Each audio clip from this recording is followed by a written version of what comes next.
This is Gregory with 5 Minute Catholic Apologetics, where 5 minutes of your time may get you to the divine. Today we're going to talk about what will American Catholicism be in 30 years. Now before we begin, if you haven't done so already, please subscribe and hit the notification bell, and let's say a prayer. Nomine Patris et Filii et Spiritui Sancti. Amen. Gloria Patri et Filio et Spiritui Sancto, sic ut eram principio et nunc et semper, et seculi seculorum. Amen. Well, in 30 years, I might be dead. Well, tomorrow I might be dead, but I am 50 years old. So what is American Catholicism going to look like in 30 years? Honestly, there's no way to say indubitably what it's going to be like, because there could be supernatural intervention. It could be a host of things. So I'll just kind of give some predictions of some patterns that we see.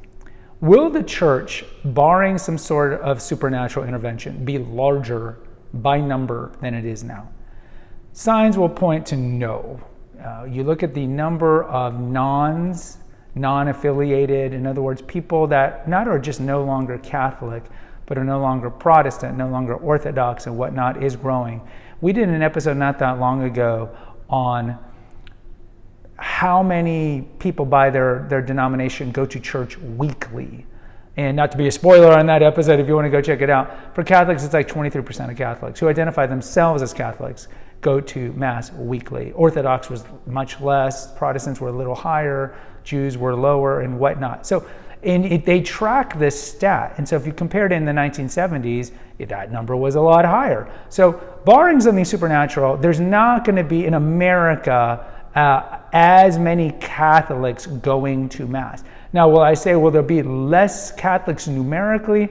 Well, no, not necessarily, because our population's growing. It's 380 million now, and so that's going to be a lot of Catholics, at least self-identifying Catholics. So I would say that maybe the number of self-identifying Catholics might stay the same or even go higher, but the number of Catholics who go to Mass weekly will likely be less than they are today. That's the trend. What else?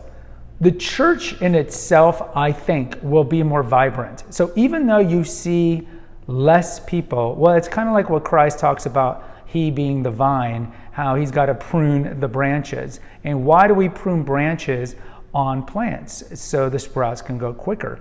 So Pope Benedict, may he rest in peace, had predicted this when he was Pope, that the church was going to be smaller. It was going to be smaller, but it was going to be more vibrant. So what do we see? We probably were going to see the more liberal Catholics. The Catholics are like, I want the world to be the way I want it to be. I want gay marriage, and I want female priests, and I want contraception to be sanctioned by the church, approved by the church. These people are probably going to go off to Protestant land, or probably mainstream Protestant land like Anglicanism, if there's any Anglicans left, Lutheranism, or they might just maybe go into Wicca, who knows. But I think like the number of trad caths is actually growing. And if you look at the numbers, and you can see this anecdotally when you go to any church in, let's say, a large city. You go to Our Lady of Suburbia, as Father McTeague from the Catholic Current calls it. And I was blessed to be interviewed by him some time ago, but that's his term, Our Lady of Suburbia. If you go to a typical Our Lady of Suburbia in fill-in-the-blank town, it's not going to have a lot of people. But if you go to the trad cath parish of that town, it's going to be overflowing, right? Whether it be SXPX, FSP, Institute of Christ the King, Ordinary of the Chair of St. Peter, whatever it is, or even just a traditional Novus Ordo parish, because there are those as well. They're growing. So what you're going to see is the church is going to be pruned, but what's remaining is going to be vibrant and Orthodox Catholic. Not Orthodox schismatics, but Orthodox Catholic, for sure. So it's going to be vibrant. And from there, we're going to see vocations. From there, we're going to see a return to I would say, a more holistic view of the faith. And a lot of the experimentation that we saw in the last 50 years post-Vatican II, I think is going to go away. Partly because all those people that were implementing that have died off. And I think, like my generation, it's a split thing. Some are like, oh, we needed more change. And others were like, no, there was way too much change. it was horrific, all the clown masses. And I mentioned when I was in college, we used to have the liturgical dance where people would come out and pantomime and do the Our Father and dancing and just all this stuff. People realized no.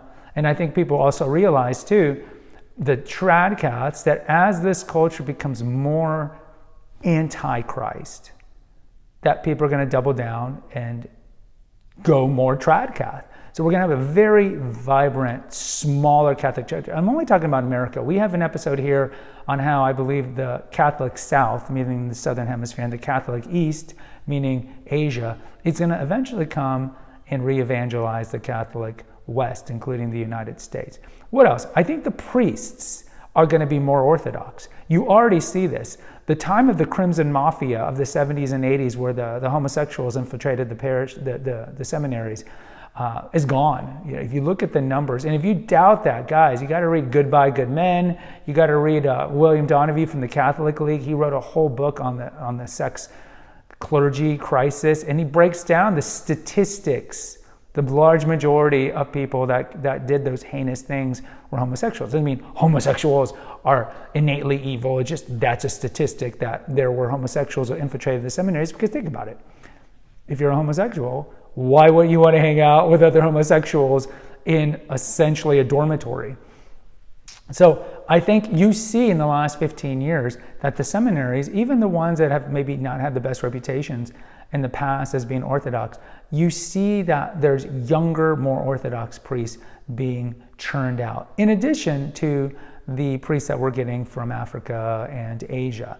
So these are some trends that I see. It's going to be a smaller church, but it's going to be a vibrant church, and it's going to be headed by good overall clergy. There's always going to be the wheat, there's always going to be the weeds, but there's going to be good clergy. And yes, a lot of these clergy and these lay people will be martyred, because if you read the tea leaves, you're seeing that America is becoming more vociferously anti-Christian, and there could be a time, not in the so far distant future, of active persecution as we're seeing in China, as we're seeing in the Middle East.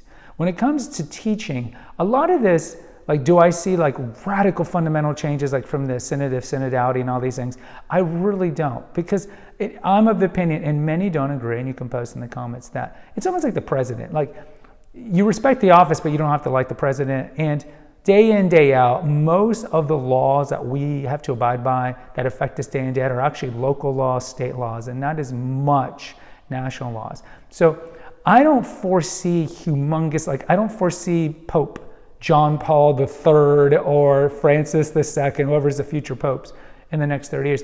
I don't see them necessarily, like a lot of the doomsday Catholic YouTubers will say, oh, you know, they're going to bring in gay marriage, or they're going to bring in female priests, or they're going to, you know, whatever it is. I don't see that, because remember, they can't do anything that's against the deposit of faith. As soon as they promulgate one of these things, it's immediately invalid because it goes against the magisterium, the ordinary magisterium.